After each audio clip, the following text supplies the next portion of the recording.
এভাবেই গল্প হোক একটা মিষ্টি প্রেমের সুন্দর কাহিনী।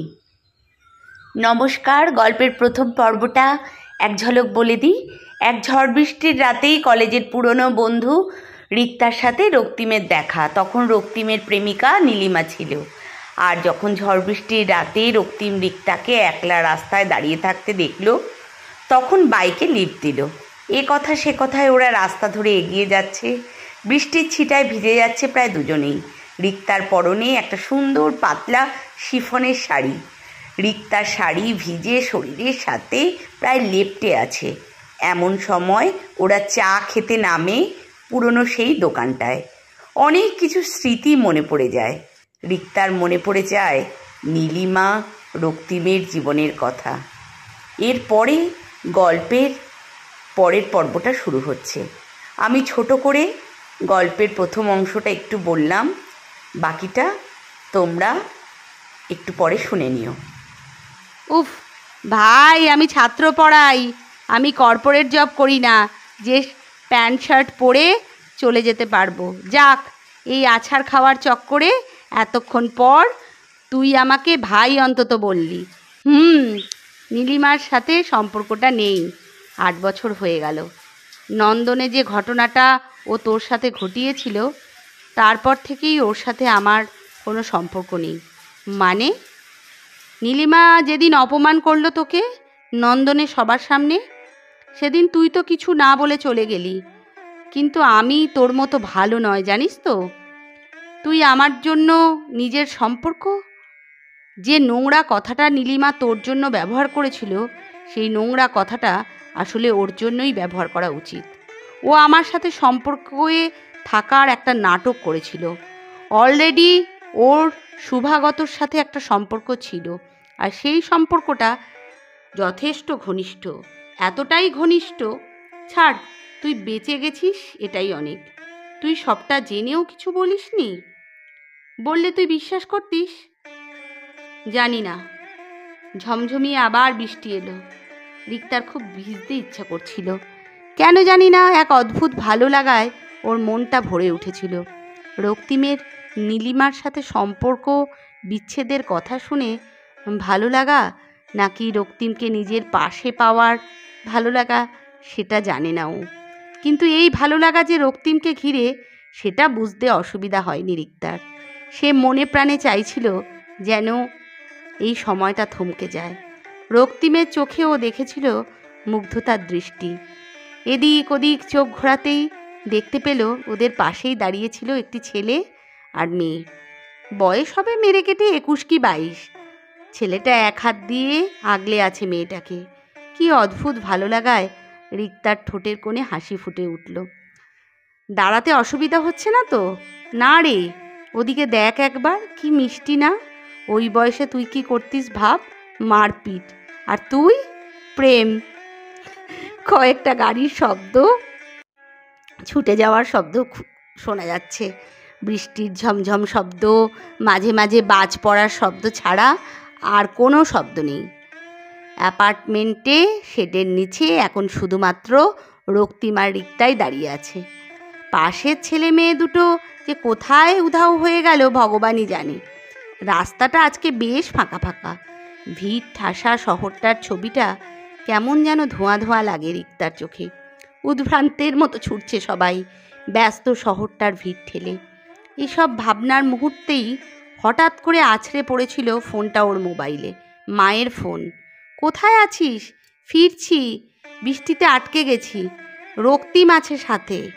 ফোনের ওপার থেকে কাকিমা কি বলল সেটা শুনতে পাইনি, কিন্তু নিজের নাম রিক্তার মুখে শুনে অনেকক্ষণ তাকিয়েছিল রক্তিম। রিক্তার মুখটা সামান্যতম পরিবর্তন হয়নি, শুধু চুলটা বড় হয়েছে। এই কয়েক বছরে ওদের মধ্যে মাঝে মাঝেই ফেসবুকে কথা হয়েছে, কিন্তু কেউই ওরা একে অপরকে পার্সোনাল কথা জিজ্ঞেস করতো না। বোধহয় ভয় পেত। সারল্য মাখানো মুখশ্রীর সেই রিক্তাকেই ভালোবেসেছিল রক্তিম। তার ভালোবাসার কোনো খাত ছিল না, কিন্তু রিক্তা জানতো না। কিন্তু রিক্তা, সে কি কখনো বন্ধুত্বের নজর থেকে বেরিয়ে এসে প্রেমিক হিসেবে রক্তিমকে মেনে নিত? এসব ভাবতে ভাবতেই একটু অন্যমনস্ক হয়ে পড়েছিল রক্তিম। তখনই রিক্তার জড়িয়ে ধরায় একটু পেছন থেকে হেলে যায় ও। কিছুক্ষণ অবাক হয়ে তাকিয়ে থাকে রিক্তার দিকে, তারপর বুঝতে পারে ওদের সামনে একটা তাল গাছের ওপরে এসে বাজ পড়েছে। সেটাতেই ভয় পেয়ে এই প্রতিক্রিয়া ওর। বরাবরের মতো ফ্লোরাল ফ্র্যাগনেন্সের পারফিউম মেখেছে রিক্তা। বৃষ্টিতে পুরো পিঠটাই ভিজে গেছে, কেমন যেন ঝিমঝিম করে উঠল শরীরটা। আস্তে আস্তে শক্ত হয়ে আসছে রক্তিমের। মিনিট 7 পর মেঘগুলো একটু শান্ত হলো। রক্তিমের ভীষণ ইচ্ছা করছিল রিক্তাকে বুকের মাঝে চেপে ধরে ওর ঠোঁটে ঠোঁট ডুবিয়ে একরাশ ভালোবাসা শুষে নিতে, কিন্তু নিজেকে সংযত করল। জিজ্ঞাসা করলো, পুরো ভিজে গেছিস, এভাবে বেশিক্ষণ থাকলে সর্দি হয়ে যাবে, চেঞ্জ করবি? আমার কাছে তো এক্সট্রা কিছু নেই, দেখছি, আপাতত চল ওঠ, একটু কমেছে বোধহয়। চায়ের দোকানে পাটা মুচকে যাওয়ার সময় অতটা ব্যথা অনুভব করিনি, কিন্তু ধীরে ধীরে সেই ব্যথা বাড়ছিল। রিক্তা একটা পা ফেলতে যাবে, সেই মুহূর্তে টাল সামলাতে না পেরে সামনের দিকে ঢলে পড়ল। আস্তে আস্তে সামলে নিয়েছে রক্তিম। ঘটনাগুলো বড্ড অবাক করার মতো ঘটছিল, কারণ কলেজ লাইফে রিক্তাই সামলে এসেছে রক্তিমকে, কিন্তু আজকে এমন পরিস্থিতিতে রিক্তা এসে দাঁড়িয়েছে যে প্রতি মুহূর্তে রক্তিমের হাত ধরা ছাড়া উপায় নেই। যথেষ্ট ঘনিষ্ঠ অবস্থায় দাঁড়িয়ে থাকায় ওরা একে অপরের গন্ধ উপভোগ করছিল। ঢেউ খেলানো ভেজা চুলগুলো থেকে জল গড়িয়ে পড়ছিল রিক্তার শরীরের বিভিন্ন ভাঁজে ভাঁজে। সংযত থাকার হাজারো বৃথা চেষ্টা করেও বিফল হয়েছিল রক্তিম। বরাবরই রক্তিমের কাছে অনেক মেয়ে আসতে চেয়েছিল, কিন্তু রক্তিম কাউকে পাত্তা দেয়নি। স্পষ্ট অহংকার করে ঘিরে রাখত সবসময়। তার থেকেও বড় কথা হলো ও ছিল একটা আনরোমান্টিক। বেশিরভাগ সময় রক্তিম মেয়েদেরকে এড়িয়ে চলত। নিজের ভালো লাগা খারাপ লাগা সব কিছুতেই উদাসীন সে। কিন্তু আজকে ওর ব্যবহার ভিন্ন।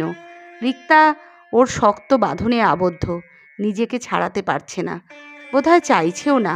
ক্রমশ কাছাকাছি আসছিল ঠোঁট দুটি। আবার একটা বাজ পড়ার শব্দ। রিক্তা, উঠবি না? ওই, আর কত ঘুমোবি? দূর, তোর দ্বারা কিছু হবে না। মানে? জাস্ট 1 সেকেন্ড অপেক্ষা করতে পারলি না? চুমুটা তো হয়েই যেত, বল। হোয়াট চুমু? তুই আবার স্বপ্ন দেখছিলি? ভাই, বিয়ে হয়ে গেছে, 1 বছর হয়ে গেছে আমাদের।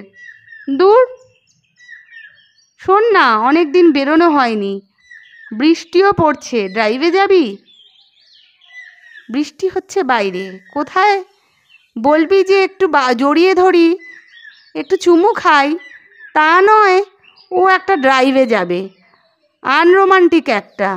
ম্যাডাম, সেদিন আপনাকে জড়িয়ে ধরে চুমুটা খেয়েছিলাম বলেই আজকে আমাদের বিয়েটা হয়েছে, না হলে আপনি জীবনেও মুখ ফুটে বলতেন না যে আপনি আমাকে ভালো লাগে, আপনি আমাকে ভালোবাসেন বিগত 9 বছর ধরে। আপনি রোমান্টিক হয়েই বা কী করলেন বলুন? সেই তো একজন আনরোমান্টিক পার্সনকেই মন দিয়ে বসলেন। যাবেন লং ড্রাইভে? প্রপোজ কর, তারপর ভাবছি। আবার প্রপোজ? দেখলি তো কেন আনরোমান্টিক বলি তোকে। ছাড়, বল কোথায় যাবি? বাবুদার দোকানে চা খেতে? হঠাৎ? কাল আমাদের অ্যানিভার্সারি তো, আমি তো ছুটি পাবো না, অলরেডি এই মাসের ছুটি নেওয়া ডান। তোর তো কাল পরীক্ষার গার্ড, ব্যস্ত থাকবি, তাই ভাবলাম আজ একটু পুরনো জায়গায় যাওয়া যাক। তুই এত কিছু ভাবিস? ভাবি।